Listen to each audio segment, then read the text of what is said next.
Kenapa dia berjuang ni? Dia kata orang atas suruh. Orang atas tu siapa dia? Wali-wali, dia kata. Wali-wali tu yang mana satu? Dan ni ada kalak ni seolah-olah macam kerasukan. Nak supaya Dr. Mahathir letak jawatan. Malaysia ni ditakbirkan ikut pemerintahan Islam.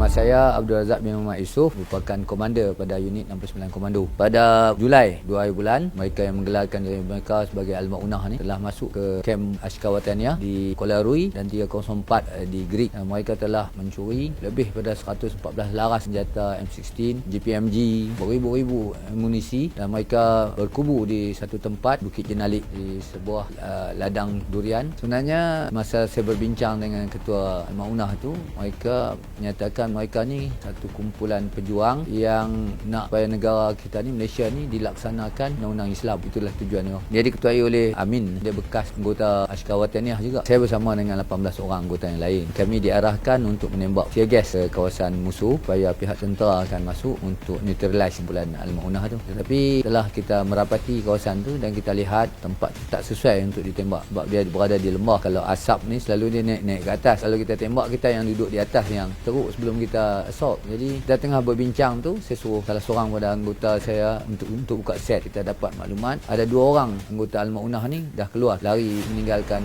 pasukan dia dan ditangkap. Dan menurut laporan mengatakan yang ramai lagi yang nak menyerah diri macam dia orang tu. Daripada laporan itu menguatkan saya untuk masuk ke kawasan tu. Kalau boleh kita neutralize dengan cara yang baik, cara yang aman, kan? Sebab apa-apa kejadian krisis ni kita akan cuba selesaikan dengan cara yang aman dulu. Dan serangan yang membunuh ini merupakan final option. Dan ini yang kita cuba buat. Sebab tu adanya kumpulan perundi. Dan terjadinya krisis, kita akan cuba berunding dulu. Dan once beyond repair punya situation, masa itulah tindakan yang terakhir kita buat. Kalau tidak, kita akan cuba neutralize dengan cara perundingan. Dan ini yang saya buat ikut ni. Dan saya merapatilah betul-betul rapat. Hinggalah saya sampai ke satu batu tu. Yang batu tu berada lebih kurang daripada sungai tempat water point anggota Al-Maunah ni gunakan. Salah seorang pada anggota Al-Maunah ni turun dan masa tu dia ambil sembahyang. Masa dia turun ambil sembahyang tu, saya tengah mengikuti pergerakan dia tu dengan bedekan senjata tu. Bila tengok dia tengah ambil sembahyang tu, Allah, kita terasa hati dia nak ambil sembahyang tu. Aku tak sembahyang lagi ni. Jadi kita kata dalam hati tu, menyerah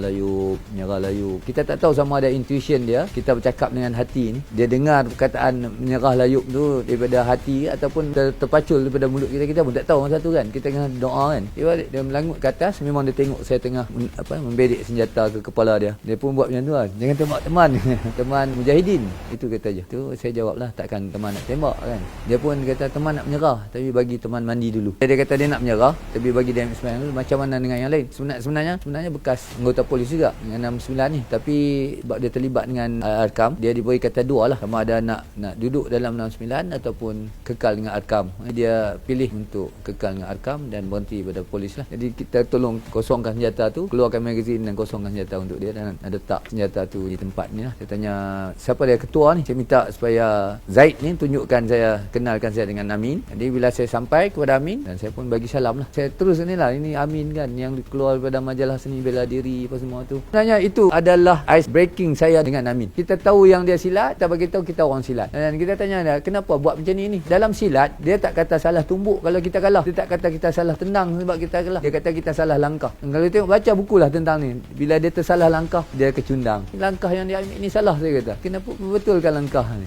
Jadi mungkin pada pengenalan yang saya tunjukkan pada dia tu, dia macam tong lah. Jadi saya tanya dia lah, apa tujuan perjuangan dia ni? Dia kata yang pertama nak supaya Dr. Mahathir letak jawatan. Yang keduanya, Malaysia ni ditakbirkan ikut pemerintahan Islam. Saya katakan pada dia, kalau Mahathir letak jawatan, dilaksanakan pemerintahan Islam, siapa yang nak jadi pemerintah? Dia kata kita carilah ulama-ulama yang boleh jadi pemerintah kan. Kita kata dengan keadaan yang begini, takkan dia pula yang jadi pemerintah. Saya kata sebab apa yang dia buat ni tak menggambarkan kuatan diri dia lah untuk nak jadi pemerintah. Dan yang pertama, dia menggunakan kekerasan. Dalam kejadian ni ramai yang terbunuh. Bila dia kata nak dilaksanakan Islam, saya kena test dia pengetahuan dia tentang Islam juga. Saya pun katakanlah, tahu tak, dalam Islam ni kita disuruh menyeru orang dengan cara yang baik. Ud'u ila sabili rabbika bil hikmah wal mau'izatil hasanah. Terulah ke jalan Tuhan kamu dengan cara hikmah, contoh tauladan yang baik. Tahu tak apa dia hikmah? Saya tanya dia kan. Dalam hikmah ni dia ada maslahat mursalat, dia ada istihsan, dia pun banyak pusing cakap apa semua. Dia distract kita dengan inilah. Baju ayat bagi Pak Syekh ni. Dia saya panggil dia ustaz dan dia panggil saya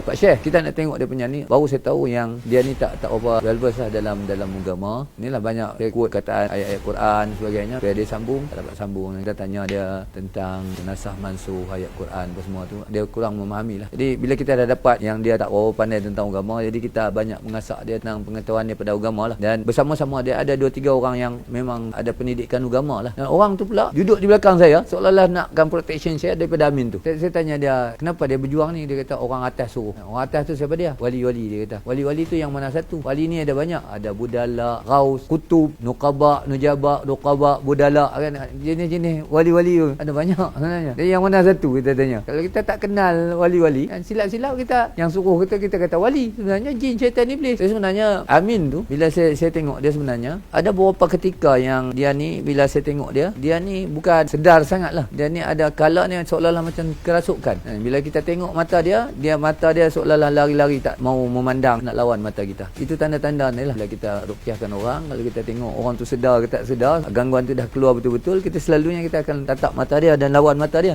Kalau dia lawan mata kita, mata bertentangan tu, tanda dia dah betul-betul sedar. Tapi kalau dia lari-lari mata dia begitu, tanda dia masih dalam keadaan gangguan lah. Dan itu yang berlaku pada Amin masa saya berbual dengan dia tu.